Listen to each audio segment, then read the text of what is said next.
الحمد لله الذي ارتضى حبيبه وفي الأرض السماء. الصلاة والسلام على سيد الأنبياء والمرسلين. أما بعد، أعوذ بالله من الشيطان الرجيم. بسم الله الرحمن الرحيم. سبحان الذي يسرى بعبده ليلا من المسجد الحرام إلى المسجد الأقصى الذي باركنا حوله لنريه من آياتنا إنه هو السميع البصير. صدق اللہ مولانا العظیم و صدق رسولہ النبی الکریم الرؤوف الرحیم. تمامی احباب ایک مرتبہ بآواز بلند درود و سلام کرنا. صلوات و سلام علیک یا سیدی یا رسول اللہ وعلی آلک و اصحابک یا سیدی یا سیدی. صلوات و سلام علیک یا شفیع المسلمین وعلی آلک و اصحابک یا رحمت للعالمین. کہاں سے وہ زبان لاؤں کہ جس سے یا رسول اللہ صلی اللہ علیہ وسلم. کہاں سے وہ زبان لاؤں کہ جس سے یا رسول اللہ کروں میں بیان گن تیرے تمامی یا رسول اللہ.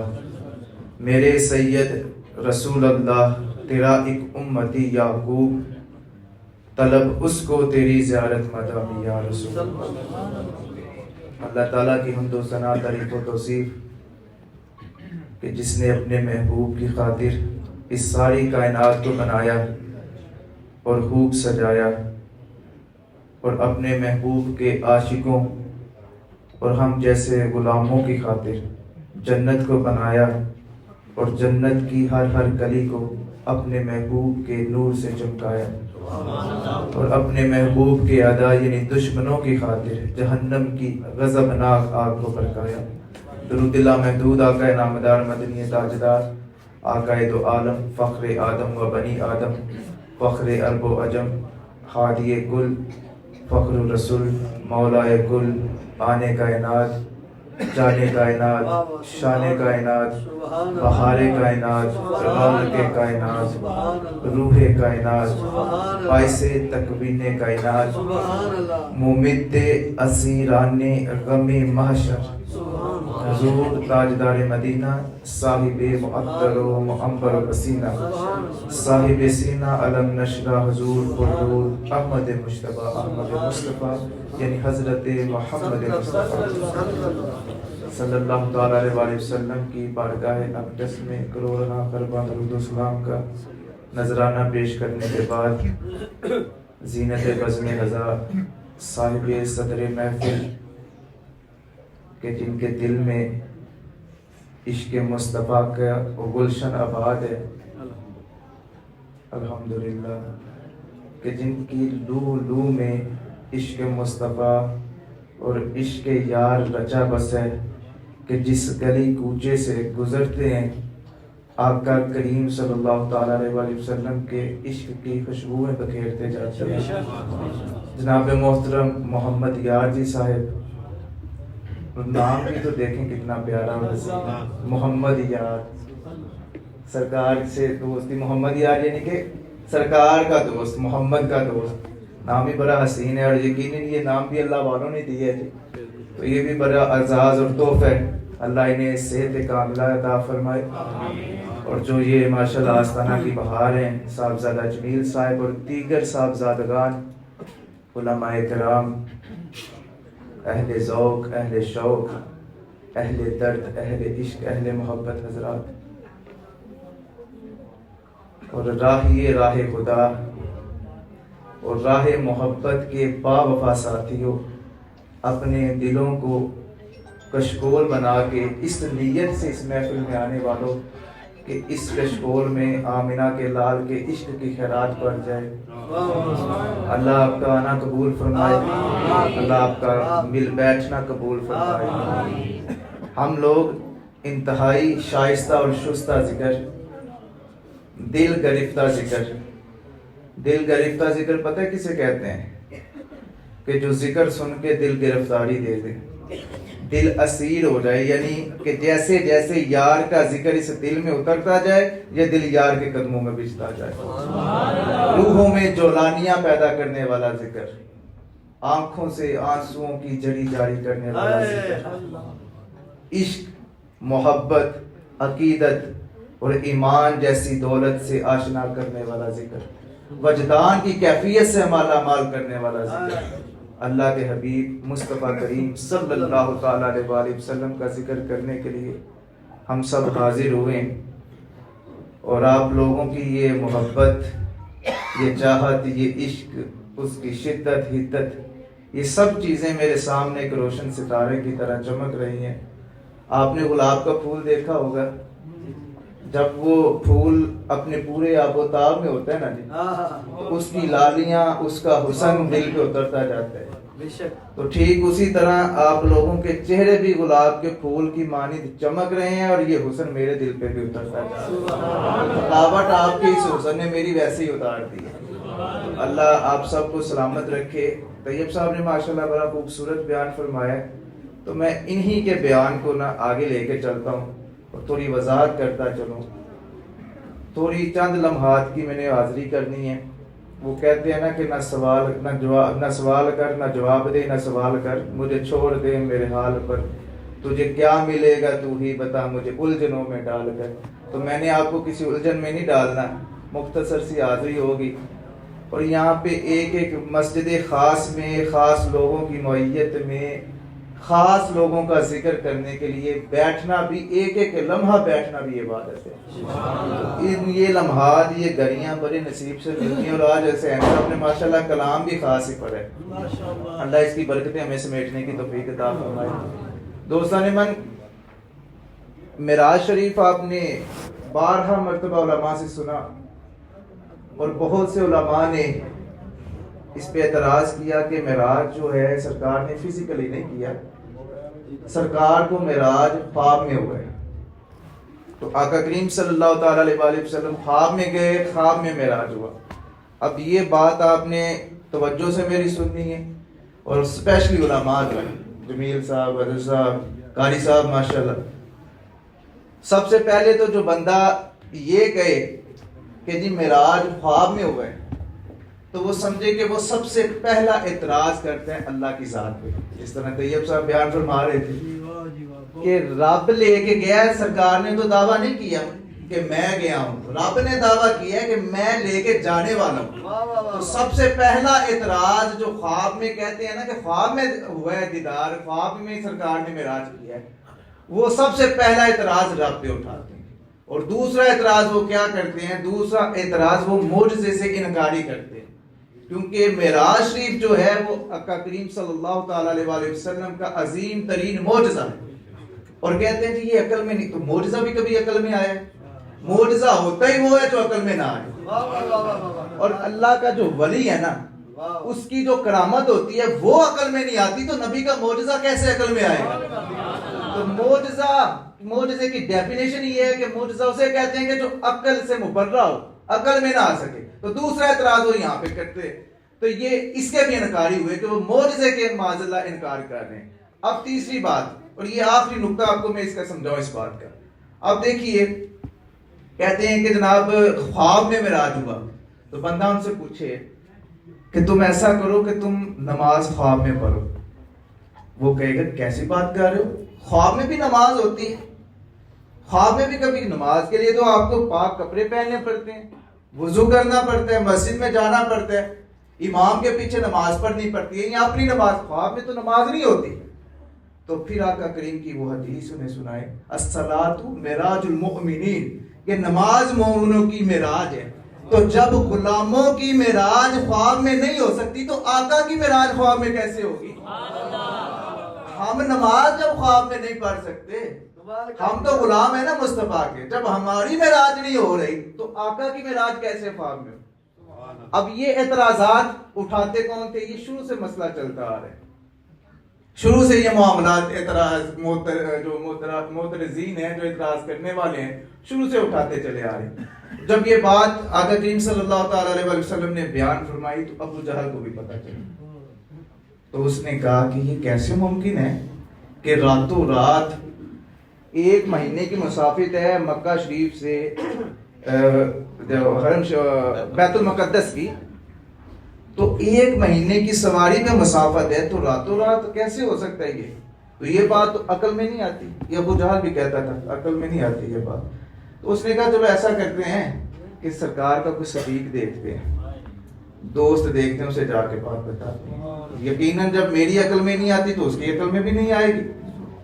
وہ چلے گئے سیدنا ابوبکر صدیق کے پاس، سیدنا صدیق اکبر سے جا کے تو وہ کہنے لگا کہ بھائی اگر تمہیں کوئی آ کے کہے کہ میں راتوں رات مکہ شریف سے بیت المقدس گیا، وہاں سے پھر سدرۃ المنتہا گیا، پھر لامکاں پہ گیا، مان لو گے؟ تو سیدنا صدیق اکبر فرمانے لگے کہ نہیں، میں تو نہیں مانوں گا۔ اس نے کہا پھنس گیا، میرے ہاتھ آ گیا، شکنجے میں آ گیا۔ کہنے لگا تجھے پتہ یہ بات کس نے کہی؟ تو سیدنا صدیق اکبر نے فرمایا کس نے بولی؟ فرمایا تمہارے دوست نے، تمہارے نبی نے یہ بات بولی۔ تو فرمایا فوراً وہیں پہ خاموش کروایا کہ خبردار اگر میرے مصطفیٰ نے یہ بات کہی ہے تو بالکل سچ بات کہی ہے۔ یہاں سنیں، یہاں پہ محبت کی انتہا دیکھیں۔ اچھا آپ سے کوئی محبت کرتا ہو نا تو کوئی آپ کے جو جس طرح آپ کہہ لیں جس سے آپ کو نفرت ہے، جس نے تعصب کی اینک پہنی ہوئی ہے، وہ آگے آپ پہ اعتراض اٹھائے گا تو وہ آپ کے دوست کو سب سے پہلے جا کے بتائے گا۔ تو اصل باوفا دوست وہی ہے کہ جو اس کی بات کو فوراً سے پہلے رد کر کے اس سے بڑی مثال اسے دے۔ تو سیدنا صدیق اکبر نے کیا فرمایا؟ آپ نے فرمایا تو یہ کہتا ہے نا، میرے نبی نے تو یہ فرمایا نا کہ میں معراج پہ گیا، اگر میرا نبی یہ بھی فرماتا نا کہ رب ہی نے یہاں آگے مجھے دیدار کروایا تو میں یہ بھی مان لیتا۔ تو اس کی بات کو آگے دلیل دے کے فوراً رد کر دیا۔ تو اب جو نہیں مانتے انہیں ابو جہل کا عقیدہ مبارک، ہمیں ابو بکر صدیق کا عقیدہ مبارک۔ ہم الحمدللہ سیدنا صدیق اکبر کے چاہنے والے، ان کے غلام ہیں، ان کے عقیدے پہ عمل کرنے والے ہیں۔ تو ہمیں اب یہاں پہ ایک اور بات میں آپ کی دیکھیں، میں ایک دن پڑھ رہا تھا کہ محدث دہلوی، آپ نے بڑی پیاری بیان فرمایا، میں جس طرح بھی آپ کو بتایا نا کہ آپ بلندیوں پہ چلے گئے، تو اسی کی ضد میں آپ کو ایک اور نقطہ بیان کروں کہ بلندی آپ کسے کہتے ہیں۔ اب میری طرف توجہ رکھیے ذرا، بلند چیز کیا ہوتی ہے؟ بلند چیز یہ ہے نا کہ میں اس صوفے پہ بیٹھا ہوں تو میں آپ لوگوں سے بلند جگہ پہ بیٹھا ہوں، کس کی وجہ سے بلند ہوا میں؟ صوفے کی وجہ سے، یعنی کہ میں اس صوفے کا محتاج ہوں۔ اگر میں نیچے بیٹھ جاؤں تو پھر میں بھی آپ لوگوں کے برابر آ گیا نا۔ اور اگر اب اس سے بھی آگے چلتے ہیں، یہ چھت ہے، یہ کس وجہ سے بلند ہے؟ یا میں اس چھت پہ کھڑا ہو جاؤں تو میں آپ لوگوں سے پھر بھی بلند کیوں؟ اس چھت کی وجہ سے، یعنی میں محتاج ہوں ابھی بلندی پہ جانے کا۔ اب آپ لوگ پہاڑ دیکھا ہوگا، پہاڑ کی چوٹی پہ کھڑے ہو کے کیا کہتے ہیں کہ میں بلند ہوا، یا یہ کہتے ہیں کہ اس پہاڑ کی بلندی پہ پہنچو اس وجہ سے میں بلند ہوں، اس پہاڑ کی بلندی کا میں محتاج ہوں، ہوا میں تو نہیں کھڑے ہو سکتے نا۔ اب چاند آپ نے دیکھا ہوگا، وہ چاند جو ہے وہ پہاڑوں سے بھی بلند ہے۔ سورج آپ نے دیکھا ہے وہ بھی پہاڑوں سے بلند ہے، یعنی کہ اس کی حد بندی ہے نا کہ آپ سٹیپ بائی سٹیپ اوپر جاتے ہیں۔ بلندی کو آپ نے ایک میئرمنٹ کی ہوئی ہے، اس کی آپ نے ایک پیمائش کی ہوئی ہے کہ یہ جو بلندی کی یہ پیمائش ہے، اور ہم لوگ کسی مقام پہ پہنچنے کے لیے اس کے محتاج ہیں، یعنی کہ چھت کی بلندی پہ جانے کے لیے ہم چھت کے محتاج ہوئے، علم کی بلندی پہ جانے کے لیے علم کے محتاج ہوئے۔ اب مجھ جیسا نالائق بندہ کہے کہ میں بڑا عالم ہوں تو میں تو پھر بالکل، اگر کوئی عالم کہے تو وہ تو محتاج ہوا علم کا، میں تو عالم ہے ہی نہیں نا، میں کیوں دعویٰ کروں؟ تو یعنی کہ ہر چیز بلندی، کسی بھی آپ نے بلندی پہ پہنچے تو آپ کو محتاجی ہے اس بلندی کی۔ لیکن آقا کریم صلی اللہ تعالیٰ علیہ وسلم، محدث دہلوی فرماتے ہیں کہ آپ نے یہ کبھی نہیں فرمانا کہ سرکار بلندیوں پہ چلے گئے، بلکہ آپ نے یہ کہنا ہے کہ بلندی بنی اس لیے تھی کہ سرکار وہاں پہ اپنے قدم لگائے۔ تو پھر آپ بلندیوں سے بھی، اسی لیے تو اللہ کے ذات نے قرآن پاک میں فرمایا نا، وہ مٹی کی قسم کیوں اٹھائی کہ محبوبہ تیرے قدموں کو لگی مٹی کی قسم، تو وہ مٹی لگی قدموں کو تو بلند ہوئی نا۔ تو کبھی بھی یہ نہیں کہنا کہ سرکار بلندی، اگر ہم یہ کہیں گے تو اٹ مینس کہ وہ بلندی کے محتاج ہیں۔ ہمارے نبی کسی بلندی کے محتاج نہیں ہے، جہاں قدم رکھ دے وہاں سے بلندیاں شروع ہوتی ہیں۔ تو یہ اپنے ذہن میں آپ نے بات رکھنی، وہ لامکاں پہ گئے اور اللہ کی ذات انہیں لے کے گئی وہاں پہ۔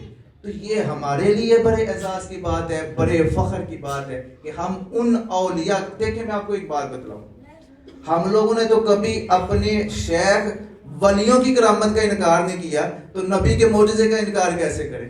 ہماری تو تربیت ہی ایسے ہوئی ہے کہ ہماری عقیدت یہ ہمارے خون میں، ہماری روحوں میں اللہ کے ولیوں نے اپنی نگاہوں سے رچ بس دیا ہوا ہے۔ تو یہ عشق مصطفیٰ جو ہے، سرکار سے یہ جو والہانہ محبت ہے، یہ ساری کی ساری آپ کسی کاریگر کے پاس جاتی ہیں تو آپ کو میسر آتی ہے۔ میں آپ کو یہاں پہ ایک مثال دیتا چلو، اللہ والوں کی سنگت میں جب آپ بیٹھتے ہیں نا تو آپ کو سب سے بڑی دولت جو ملتی ہے وہ عشق مصطفیٰ ملتا ہے، وہ ادب مصطفیٰ ملتا ہے، وہ ادب اصحاب، ادب اہل بیت ملتا ہے۔ اور جو بندہ، جو پیر آپ کو یہ ادب نہ سکھا سکے، خود وہ بے ادب ہو، تو اس کے پاس جانے کا فائدہ کوئی نہیں۔ آپ اللہ والوں کے، میں آپ کو اس کی ایک مثال دیتا ہوں۔ آپ نے چھڑی دیکھی ہوگی، ایک چھڑی رستے پہ پڑی رہے، 100 سال وہ چھڑی وہاں رستے پہ پڑی رہے، کتنی کو قدر اس کی ہوگی؟ کوئی اس کی کوئی وقت، کوئی قیمت؟ بالکل نکارا۔ کیوں؟ کسی کاریگر کے ہاتھ میں گئے، اور جب کسی کاریگر کے ہاتھ آ گئی، اس نے اس پہ وہ آزار چلایا، اسے چمکایا، پھر اسے کوئی شکل دی، اسے ممبر بنایا یا اسے کرسی بنائی، تو اس کی قیمت اور قدر بڑھ گئی۔ وہی چھڑی جو 100 سال قدموں میں کبھی در بدر پھرتی رہی ہے، کبھی کسی کی ٹھوکر کھاتی رہی، کبھی کسی کی ٹھوکر کھاتی رہی، اس کی قیمت قدر کوئی نہیں۔ جیسے ہی کسی کاریگر کے ہاتھ میں آئی، اس کی قدر اور قیمت بڑھ گئی۔ تو الحمدللہ ہم بھی کاریگر جو ہے نا، ہمیں خواجہ یعقوب ملا ہوا ہے، ہم ان کے ہاتھ میں آئے ہوئے، ہماری قیمتیں جو بڑی ہے نا، ہماری قیمتیں اس طرح کہ انہوں نے اپنے جو یاد محبوب کا اوزار ہے نا، اس سے ہمارے دلوں میں عشق مصطفیٰ کی شمع روشن کی ہوئی ہے۔ تو الحمدللہ ہمارا یہ کام ہے کہ ہم نے ان اللہ والوں کے ساتھ، کیونکہ انہوں نے عشق کے دیے ہمارے سینے میں روشن کیے ہوئے، ورنہ انسان ہم لوگ جو تھے شاید ہم بھی گمراہ ہوتے، جس طرح آج کل کے آپ نے نوجوان بڑے دیکھے ہوں گے۔ تو یہ بڑی اعزاز کی بات ہے کہ ہم ان اللہ والوں کے پاس آتے ہیں، ان کی سنگت، ان کی نسبت۔ میں اب آپ کو سرکار کی ایک بات سناتا چلوں، میری طرف توجہ کرے، یہ آخری بات ہے۔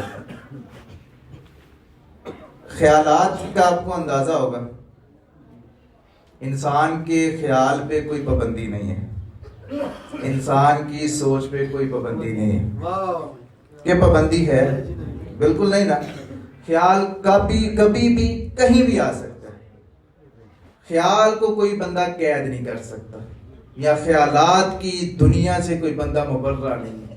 ہر شخص کو خیالات کی دنیا کی سیر کرنی پڑتی، ہر شخص کے ذہن میں خیالات آتے ہیں۔ ابھی میں آپ کو ایک مثال دیتا ہوں، آپ لوگ یہاں پہ بیٹھے ہوئے ہیں، کوئی کسی علاقے سے آیا، کوئی کسی علاقے سے ہے، کوئی ماڑی درویشہ سے ہے۔ ابھی یہاں بیٹھے بیٹھے خیال کرو کہ تم لوگ اپنے گھر میں ہو، خیال کرو ذرا، ایک لمحے میں خیال پہنچ گیا نا۔ آپ خیال کریں ذرا کہ آپ اپنے آستانہ پہ ہیں، دربار شریف پہ ہیں، پہنچ گیا خیال۔ اور اگر آپ کو خود جانا پڑے تو پھر جانا پڑے گا نا۔ اگر آپ کو فزیکلی خود جانا، ابھی آپ نے یہاں خیال کیا تو سارے اپنے اپنے گھروں پہ پہنچ گئے، لیکن اگر آپ کو اس ہیومن باڈی سے فزیکلی جانا پڑے تو پھر آپ کو ظاہر ہے باہر نکلنا پڑے گا۔ باہر نکلیں گے، کوئی کسی کے پاس کوئی سواری ہے، کوئی پیدل جائے گا، کوئی سائیکل پہ، کوئی موٹر سائیکل پہ، جاتے ٹائم لگے گا۔ لیکن آپ نے خیال ایک لمحے میں کیسے پہنچا؟ اس خیال کو نہ کسی سواری کی ضرورت ہے، نہ یہ کسی موٹر بائک کا محتاج ہے، کسی چیز کا محتاج نہیں، ایسے ہی پہنچ گیا لمحے۔ اچھا چلیں ایک اور آپ کو تھوڑا اور آگے لے کے چلتے، آپ سمجھے کہ یہاں بیٹھے ہوئے ہیں، اب اپنے خیال کو ذرا ہیبت پور شریف لے کے چلیں کہ آپ ہیبت پور شریف عرصے پاک پہ بیٹھے ہوئے ہیں، یا ہیبت پور شریف دربار پہ حاضری کر رہے ہیں، پہنچ گیا خیال؟ ایک لمحے میں پہنچا نا۔ اور اگر تمہیں خود جانا پڑے تو پھر یہاں نکلو گے، پہلے کوئی گاڑی کا بندوبست کرو گے، وہ گاڑی ملے گی، اس پہ بیٹھو گے، گھنٹہ ڈیڑھ ٹریول کرو گے، وہ ڈرائیور کی مرضی بے شک 2-4 گھنٹے میں پہنچائے، وہ تمہیں لے کے جائے گا، پھر وہاں پہنچو گے، پہنچ کے سلام کرو گے، یعنی کہ تمہیں پہنچتے پہنچتے کم از کم 2 سے 3 گھنٹے لگ گئے، اور خیال تمہارا ایسے ایک لمحے میں پہنچ گیا۔ اس خیال کو اللہ نے اتنا آزاد رکھا ہوا ہے، اس خیال کو کوئی قید ہی نہیں۔ اچھا چلو ہم ایسا کرتے ہیں کہ عاشقوں کے اس قافلے کو تھوڑا اور عشق کی منزل کی طرف لے کے چلتے ہیں۔ یہاں بیٹھے بیٹھے آپ لوگ یہ خیال کریں کہ اس وقت ہم مدینہ شریف میں مسجد نبوی میں گنبد خضرا کے سامنے بیٹھے ہو۔ ابھی یہ تصور کریں پہنچ گئے سب وہاں پہ. کتنا ٹائم لگا؟ ایک لمحہ لگا. عاشق کو تو لمحہ بھی نہیں لگتا. ایک لمحے میں آپ کا خیال مدینہ شریف. اور اگر خود جانا پڑے پہلے کوئی ایجنٹ تلاش کرو گے, اسے ویزے کا پروسیس کرواؤ گے, وہ ویزا تمہارا ہفتے میں آئے, اس کے بعد ٹکٹ کرواؤ گے, وہ ٹکٹ لگ کے آئے گی, پھر تم یہاں سے جناب کوئی نہ کوئی تمہیں ایئرپورٹ چھوڑنے جائے گا, وہاں سے تمہاری پہلے بورڈنگ ہوگی, سیکیورٹی چیک ہوگا, پھر پلین میں بیٹھو گے, پلین پھر جناب ٹیک آف کرے گا اور 1000 کلومیٹر کی رفتار پہ وہ فی گھنٹہ رفتار پہ وہ اڑتا جائے گا. پھر 4-5 گھنٹے کی فلائٹ لے کے تم وہاں پہنچو گے مدینہ شریف. وہاں سے نکلو گے, سیکیورٹی چیک دوبارہ ہوگا, ہوٹل میں جاؤ گے, سامان رکھو گے, سامان رکھ کے پھر تم مسجد نبوی پہ, یعنی کہ تمہیں جاتے جاتے ہفتہ ڈیڑھ لگ گئے اور خیال ایک لمحے میں چلا گیا. اسے ایک لمحہ بھی درکار نہیں آیا. اب یہاں پہ جو میں آپ کو عاشقوں کو بات سمجھانا چاہتا ہوں کہ ناز کریں اپنی قسمت پہ. انبیاء نے دعائیں کی کہ یا اللہ ہمیں اپنے حبیب کا امتی بنا, تو ہمیں تو دعا بھی نہیں کرنی پڑی. تو یہ ناز کریں اپنی قسمت پہ. یہاں پہ جو میں آپ کو مسئلہ سمجھانا چاہتا ہوں, خیالات کی دنیا کتنی وسیع ہے کہ آپ لوگ ایک لمحے میں کہیں سے کہیں پہنچ جاتے ہیں. آپ لوگوں نے پل صراط کا نام سنا ہوگا. بال سے باریک ہے اور تلوار سے بھی زیادہ تیز ہے. اتنا. اب آپ لوگوں کبھی بال پہ چل سکتے ہیں؟ نہیں نا چل سکتے. ایون کہ یہاں پہ ایک وہ اینٹ لگی ہو نا اور اس کی ایک لائن پٹی بنی ہو تو آپ تو سیٹوں پہ بھی نہیں چل سکتے, رسی پہ بھی نہیں چل سکتے. تو اس بال سے زیادہ اور پھر وہ تلوار سے زیادہ تیز ہے. یعنی جیسے ہی قدم رکھو گے کٹ کے جہنم میں گر جاؤ گے. تو یہاں علماء کیا فرماتے ہیں؟ فرماتے ہیں کہ جس کے دل میں رتی, پتہ ہے کسے کہتے ہیں؟ رتی فرماتے ہیں جی رتی کیا آ جاتا ہے کہ جو آپ نے دیکھا ہوگی چونٹی, اس کے سر کے اوپر جو اتنی سی آنکھیں ہوتی ہیں نا, اسے رتی کہا جاتا ہے. اب سنیے ذرا کہ جس کے سینے میں عشق مصطفیٰ کی رتی بھی ہے نا, وہ پل صراط سے یوں گزرے گا جیسے خیال آتا جاتا ہے. یعنی کہ خیال کرے گا ایک کونے پہ کھڑے ہو کے کہ میں پل صراط کے اس کونے پہ ہوں, تو عشق کا یہ کمال ہے کہ وہ فوراً سے پہلے اس کونے پہ پہنچ جائے گا. تو کتنے اعزاز کی بات ہے ہمارے لیے, کتنے فضل کی بات ہے ہمارے لیے کہ ہم الحمدللہ اللہ کے حبیب کے غلام, ان کے گھر میں ان کے نوکر پیدا ہوئے. اس سے بڑی اعزاز کی بات اور کیا ہو سکتی ہے؟ اپنی قسمت پہ ناز کرے. اب میں آپ کو ایک اور آخری بات بتاؤں معراج شریف کے حوالے سے, یہ بات کہیں اور نکل گئی.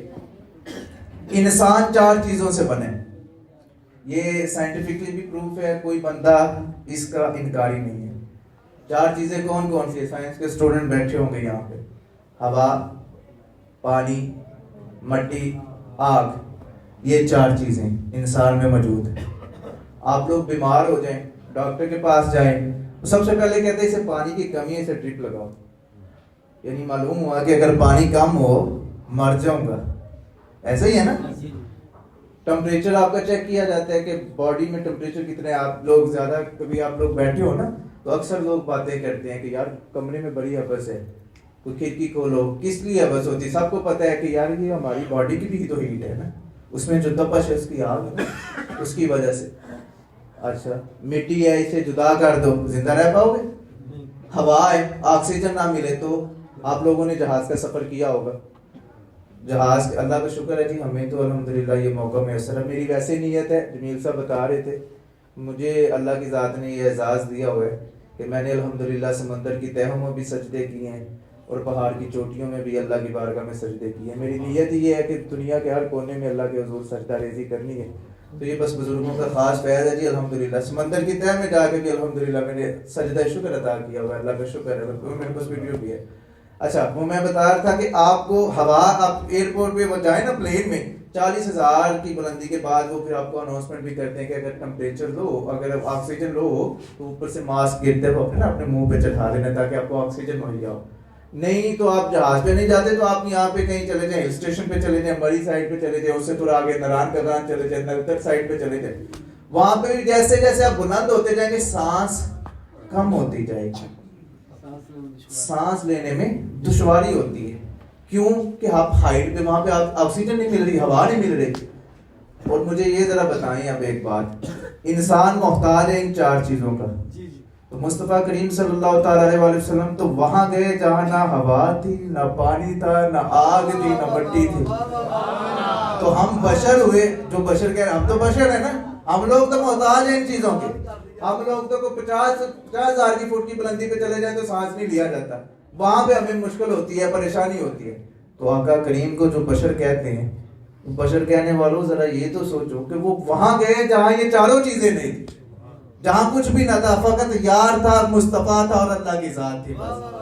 تو یہ اعزاز کی بات ہے بڑے ہمارے لیے، بلکہ فخر کی بات ہے کہ ہم الحمدللہ اللہ کے حبیب کے نوکر پیدا ہوئے، اور اللہ کے حبیب کے نوکر بھی ہم ان کے جو ولی اللہ ہیں، جو غلام ہیں، ان کے بھی نوکر پیدا ہوئے. اب ایک جو میں نے پہلے آپ کو نقطہ بیان کیا کہ الصلاۃ معراج المؤمنین، کیسے مومنوں کی معراج کیسے ہے؟ نماز.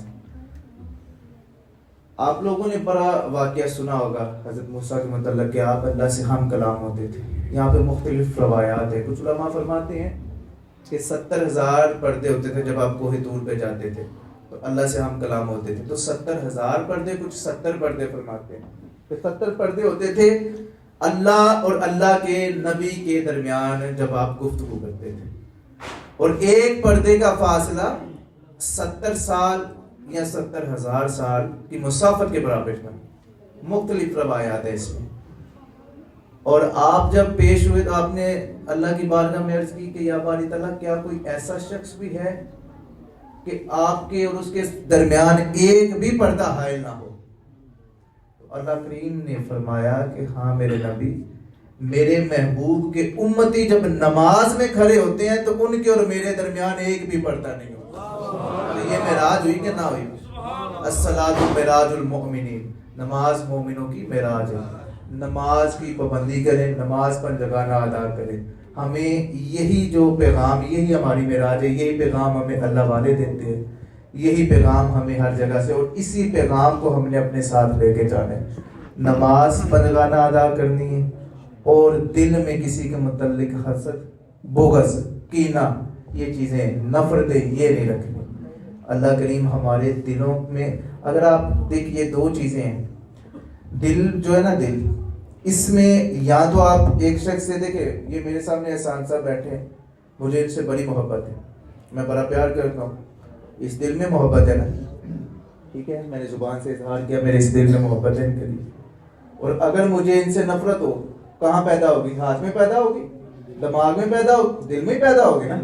تو اٹ مینس کہ آپ کے دل میں ایک وقت میں ایک چیز رہ سکتی ہے، یا محبت یا نفرت. اسی طرح ہی ہے. تو آپ کے دل میں بھی یا تو لوگوں کا حسد، بغض، کینہ، ان کے متعلق جو ہے بغض، ان کے متعلق نفرت رہ سکتی ہے، یا آمنہ کے لال کا عشق رہ سکتا ہے.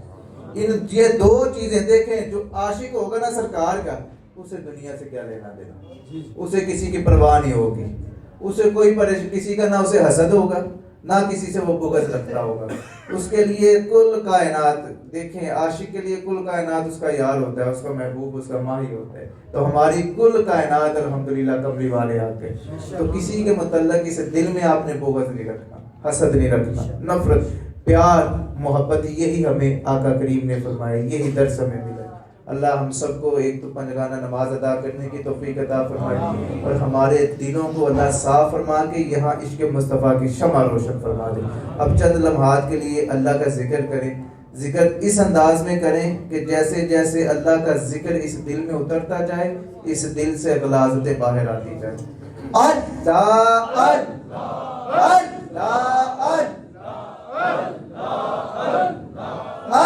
اللہ